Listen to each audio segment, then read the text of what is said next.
C'est une histoire de fou, pas une histoire de cœur. Je suis née avec elle, elle est héréditaire. C'est des histoires de fous, des histoires plurielles. Je suis née avec elle, elles sont commanditaires. C'est une histoire de famille, de sang, de cris, d'erreurs. Des histoires qui déchirent les enfants dès leurs premières heures. Des cris qui aujourd'hui me hantent. Des rires qui aujourd'hui encore me manquent. J'écris, c'est beau, mais c'est le résultat d'une souffrance. J'écris mes mots, l'encre fait office des larmes qui me tentent. Les secrets comme les murmures volent autour de nous. On crie jusqu'à ne plus comprendre. On pleure jusqu'à ne plus comprendre. Et comment vous dire que je suis fatiguée? Fatiguée du conflit, des interdictions, des liens du sang qui se transforment en malédiction. C'est une histoire de fou, une histoire de jeune femme qui part de chez elle. Oui, c'est facile comme rime, mais enfin volée de ses propres ailes. Le fait de savoir que c'est pas l'histoire que je pensais m'a choquée. Quand t'as toujours pensé, étant enfant, que tes parents répondaient à la belle logique de Disney.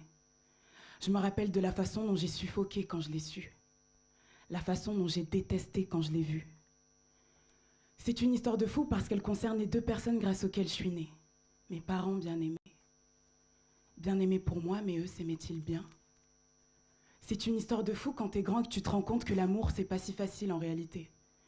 C'est d'abord une longue amitié, et c'est en traversant les épreuves qu'on peut appeler ça de l'amour en vérité. Je pensais que je devais le savoir, et au prix de la douleur, j'ai enfin eu ma réponse. Papa et maman, c'est pour nous qu'ils restent ensemble. Papa souffre, maman souffre, et donc tous ensemble, nous souffrons. Toute la journée, la maison est plongée dans le silence, ou alors les murs se tordent des ondes provoquées par les cris en errance. Et je savais que ma réussite les réunissait, ils étaient ensemble fiers de ce qu'ils avaient créé. Mais les frustrations et les tensions avaient eu raison de nous. On faisait tout pour être en dehors de la maison. Et comme je ne pouvais pas sortir, je m'évadais en écrivant des histoires de fous, des chansons. Il fut un temps où un des parents s'est évadé de cette promesse de travail, famille et raison. Et commença pour moi, quand je le découvris, un tiraillement entre les deux personnes que j'aime le plus au monde. Est-ce que je trahis papa, blesse maman? Est-ce que je blesse papa, trahis maman? Alors j'attendais. Étouffer mes pleurs dans mes coussins et l'observer s'échapper chaque matin. Comment a-t-il pu me faire ça? Mon exemple, mon meilleur ami, mon papa. Et quand il me l'avoua, ses yeux se chargèrent d'eau face à la culpabilité et cette vie qu'il n'aime pas. Et moi, je compris enfin pourquoi les parents de ma meilleure amie me provoquaient autant d'émoi. Leur trop plein d'amour a créé plusieurs bébés amours. Ces bébés ont grandi, mûri et ont formé un foyer. Ils riaient, s'aimaient, plaisantaient pendant que pour moi, rester 2 minutes hors de ma chambre était comme si l'on essayait de me retirer une épine du pied. L'aveuglement était tel qu'à l'intérieur de cette prison, les idées malsaines et noires attendaient d'être jugées coupables chez chacun de nos êtres. Plusieurs fois, je me suis imaginée partir et voir mon âme revivre dans une autre tête.